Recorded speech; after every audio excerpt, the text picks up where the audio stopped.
सुनेंगे। हम लोग सुनेंगे तभी समझ में आएगा। और बहुत ही अच्छा, लास्ट लाइन थी कल की। ठीक।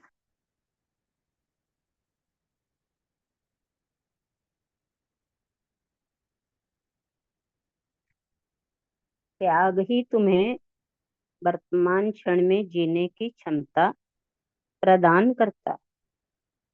त्याग किसका त्याग? भूत और भविष्य का त्याग कर दोगे पूरी तरह संकल्पमय होकर, तो तुम वर्तमान में जीने लगोगे, क्षमता आ जाएगी जीने की वर्तमान में। यदि तुम भूतकाल की घटनाओं का या भविष्य की चिंताओं का त्याग नहीं कर सकते, तो तुम वर्तमान में भी नहीं जी सकते। कल हमने उसने ये कहा, कल ये कहा, तो हम भूत की बातें करके भूत बने हुए हैं, ये हमें नहीं पता।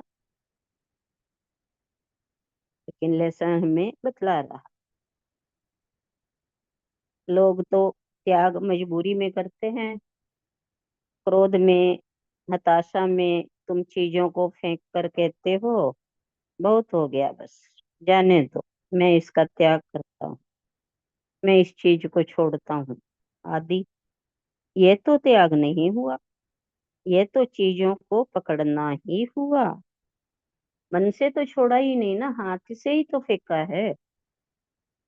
तो हाथ से फेंकना त्याग नहीं है, मन से छोड़ना, शांत मन से छोड़ना।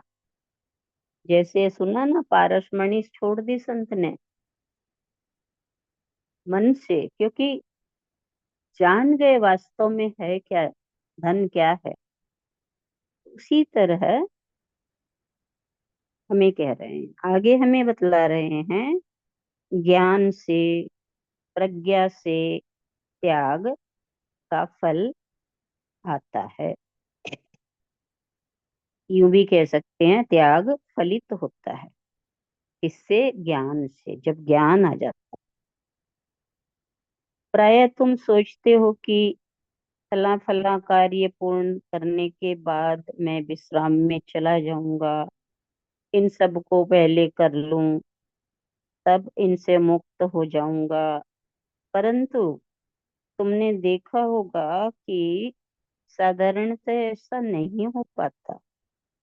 इस प्रकार यह विश्राम का, मुक्ति का क्षण कभी नहीं आता है, नहीं आएगा। किसी भी समय किसी भी चीज को, किसी भी काम को, चाहे वो पूरा हो गया हो, अधूरा हो, किसी भी क्षण संतोष सहित छोड़ देने की क्षमता, अपने को उससे अलग करने की क्षमता को त्याग या ज्ञान कहते हैं। उसे छोड़कर तुम सोना चाहो तो क्या सो सकते हो? क्या तुम सो पाओगे? जैसे हवाई जहाज में एक फिल्म दिखाई जा रही है और तुम्हें नींद आ रही है, तो तुम कुछ देर आंखें बंद करते हो, सोने की कोशिश करते हो, पर फिर मन में होता है कि अरे आंखें खोल कर देखूं फिल्म में आगे क्या हुआ। पुनः पुनः आंखें खोलकर देखने का मन होता है तुम्हारा। तुम बार बार आंखें खोलते हो और चैन से सो नहीं पाते। तुम अपने मन को रोकने में असमर्थ हो जाते हो। चाह को जब भी चाहें, चाह को जब भी चाहें वहीं रोक दें, छोड़ दें, किसी भी समय मन को ठहरा कर विश्राम करने की और वापिस अपने स्वरूप में आ जाने की क्षमता को त्याग कहते हैं। कैसे कैसे होगा त्याग? तो कहा, चाह जो भी है कि मेरा मन विश्राम पाए, तो तुरंत अपने मन को समझाकर उसे वहीं रोक दें। फिल्म देखनी है तो फिल्म देखो, और नहीं तो विश्राम चाहते हो तो मन को ठहरा दो स्वयं में। तो जा करके अपने स्वरूप में मन को ठहरा दोगे तो इस क्षमता को त्याग कहते हैं। तो मन को हम अगर अपने स्वरूप में ठहरा दें, टिका दें, मन के मन के कारण ही तो अशांत है और मन के कारण ही शांति मिलेगी। तो जब तक इस भाव को हम जानेंगे नहीं कि मन को कैसे स्वयं में टिकाया जाए, कैसे हमें शांति आए परम, तो कहा है कि ऐसी अवस्था को त्याग कहते हैं। जब तक तुम वह सब कुछ जो भी कर चुके हो या कर रहे हो या करना चाहते हो, किसी भी क्षण छोड़ नहीं सकते, तब तक तुम योग को प्राप्त नहीं हो सकते, ध्यान की गहराइयों में नहीं उतर सकते। उदाहरण के लिए तुम ध्यान में बैठते हो और मन में विचार चलते हैं कि मैं ये काम कर लेता, ये कर लूंगा, मैं अगले सप्ताह कोर्स करूंगा, या मैं कल रसोई में ये पकवान बनाऊंगा, या छुट्टी में कहीं जाने की योजना बनाते हो, क्रिसमस डे कैसे मनाएंगे। इस तरह तुम्हारे मन में ये विचार शुरू हो जाते हैं। इसलिए ऐसे विचार चलने हैं। तो जब क्रिसमस आता है उस समय उसका उतना आनंद नहीं ले पाते। लोग योजनाएं बनाते हैं और ठीक समय पर अपने प्रियतम से कुछ कहा सुनी हो जाती है, सारी योजना गुड़ गोबर हो जाती है।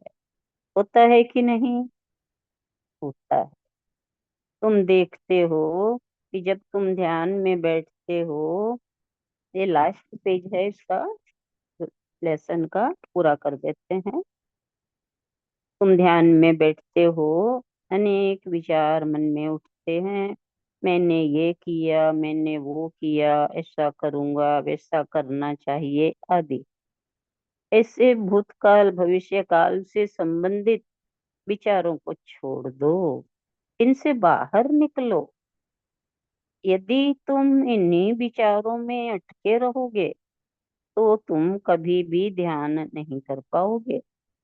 चाहे तुमने कितने भी अच्छे काम, बड़े काम किए हों, गलतियां की हो, इन सब के विचारों से इसी क्षण बाहर निकलो।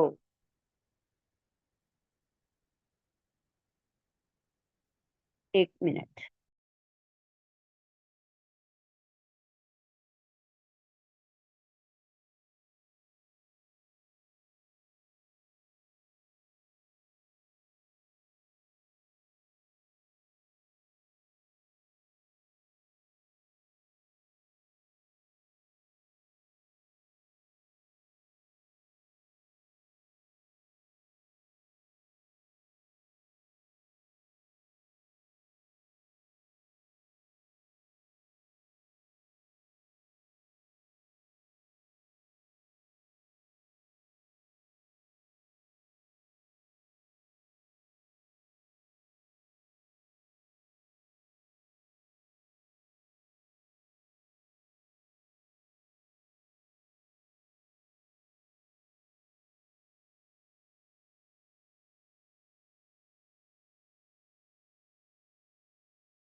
हाँ,